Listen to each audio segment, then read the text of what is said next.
Hello everyone, Mr. Happy here, this time without the awkward intro, which happened back at FanFest, but regardless, I didn't get to do a vlog yesterday for day 2, so consider this a combined day 2 and day 3 PAX Prime vlog, talking about some of the things that I did and some of the swag that we got. Not going to say everything, want to keep some surprises for later, but just wanted to talk about some of the different games I've gotten to play over the past couple of days. Some of you may recall I actually streamed Dreadnought from the showroom floor. It's a free-to-play space shooter type game. It's got ships with different classes, fully customizable. Like I said, it's a free-to-play game. Of course, there's going to be transactions for things like customizable, parts on the ship. Nothing functional, no pay to win, nothing like that. Just mostly cosmetic, like thousands upon thousands of cosmetic parts.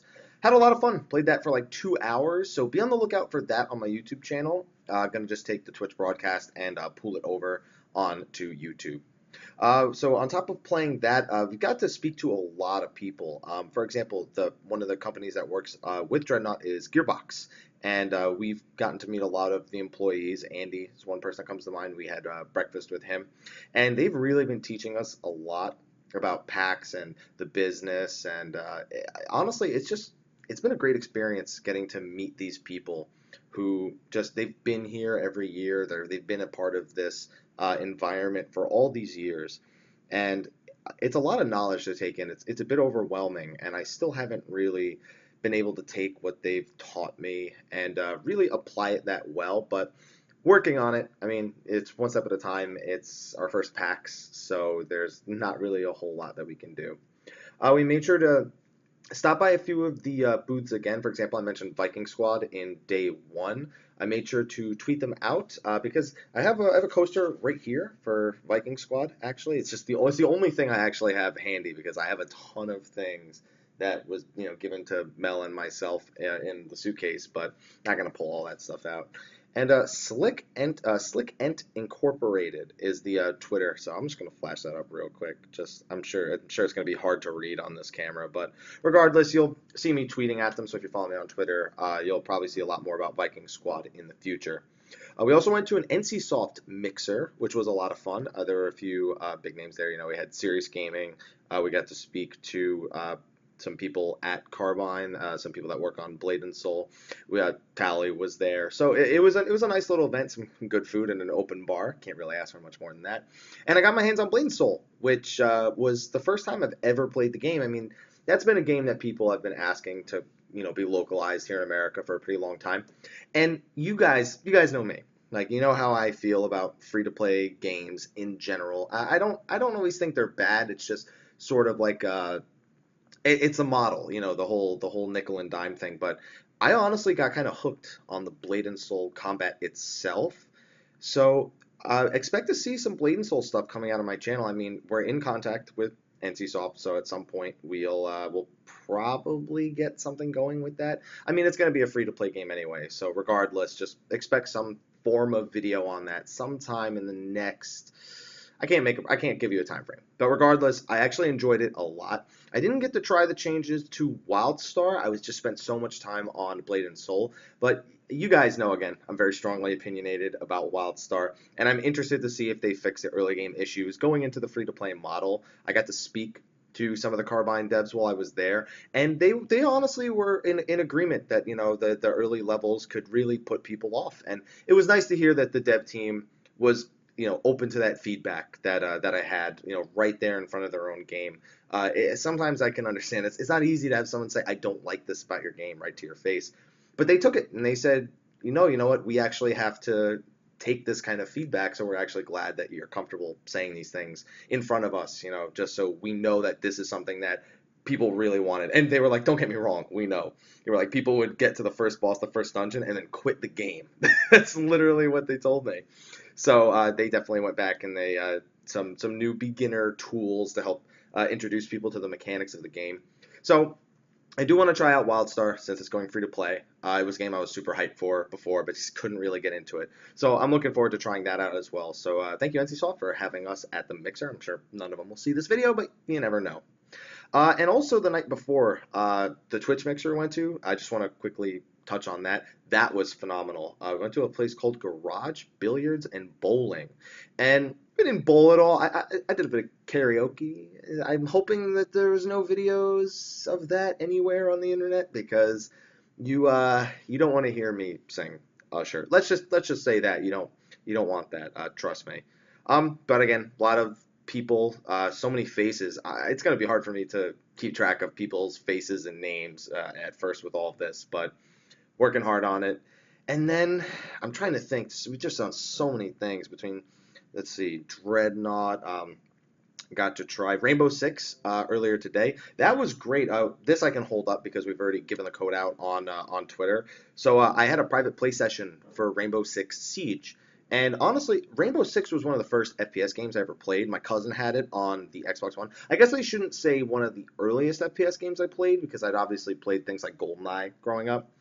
But it's definitely one I had the fondest memories of playing it with my cousin. I guess one of the first like real past 64-bit era kind of game that I played. And they gave us a bunch of codes to give away. This one's already used, but don't worry. I'm sure if you follow me on Twitter, if you see me on Facebook or anything like that, live stream, I'm going to be using one myself in order to try out the closed beta and more thoroughly.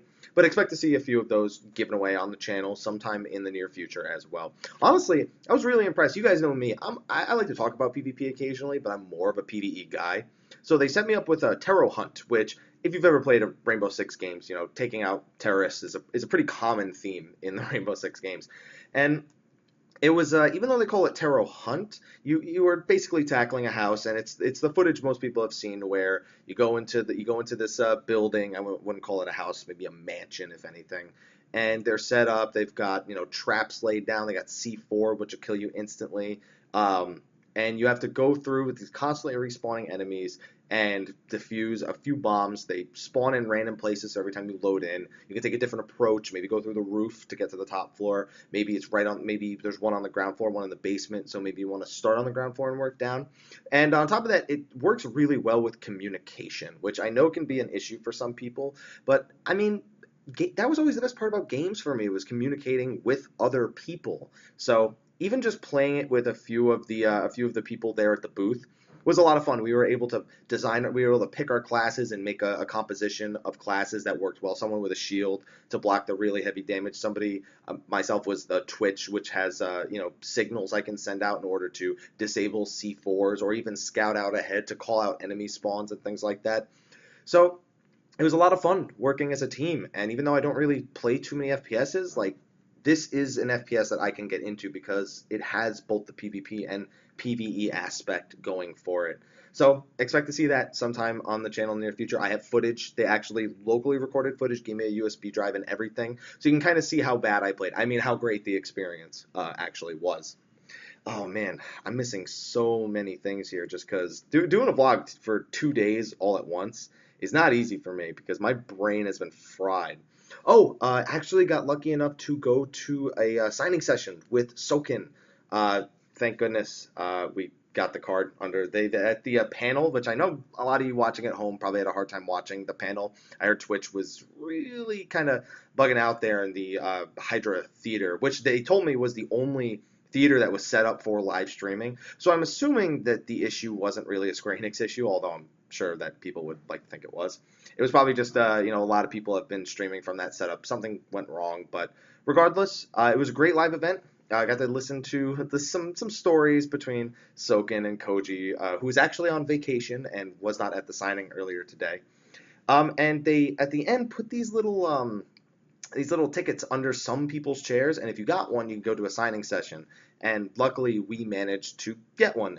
It was pulled out from under her chair, and so we went to the signing session. I bought both the soundtracks from Astral to Umbral, which I didn't own, as well as Before the Fall. So those are great, and we got both of them signed by Soken. Cool guy. I mean, this isn't the first time meeting Soken. Some of you may remember. I actually had him on the plane home from Las Vegas to Newark, New Jersey, and he was he's a little hungover, but still a cool guy. He still wanted to take a picture on the plane, and he was just as cool here. He was super hyperactive, and the signings were taking way longer than expected because Soken was just such a cheerful guy, and he was just trying to do everything he could for everyone at the signing. Also met a few cool people at the signing. Got to go over to the Square Enix booth again after that, and we got some swag to give away. I'm not going to say exactly what we are going to be giving away on the channel, and we're still trying to figure out how we want to give it away. But just got to talk to the community team a little bit more. Got to talk to Bayonne, Devin. Ran into Hivinier. Also, he came by the Square booth. Some of you may remember him. He used to be on the Square Enix community team, and now he works more with Hideo Kojima. He's been doing a lot of stuff with Metal Gear Solid 5, so it was great to finally get to meet him as well. Reinhardt was there. He's been working the booth all day. Colby, who was there working the booth all day. And then there was just a lot of other people. Tried Just Cause 3, tried a little bit more Final Fantasy Explorers, took some pictures with a few, a few viewers, a few friends that were there. Rekka was there. It was good seeing you because we almost missed you for this entire weekend. And then we just kind of walked around. You'll see the video eventually, just holding the camera and going through the show hall. And really, there's so many booths that I would like to go to. But I'm so tired, even right now on day 3. Like, I'm sure you can see it in my eyes, even through this camera, but I am so tired. We have one more mixer tonight. We are going to the Gearbox mixer, which is, again, one of the companies that worked on Dreadnought. What was that? Gray box, sorry. Yeah, there's too many boxes. We have the gray box. Yeah, there's a lot of companies. Sorry. That's Mel letting me know I was wrong.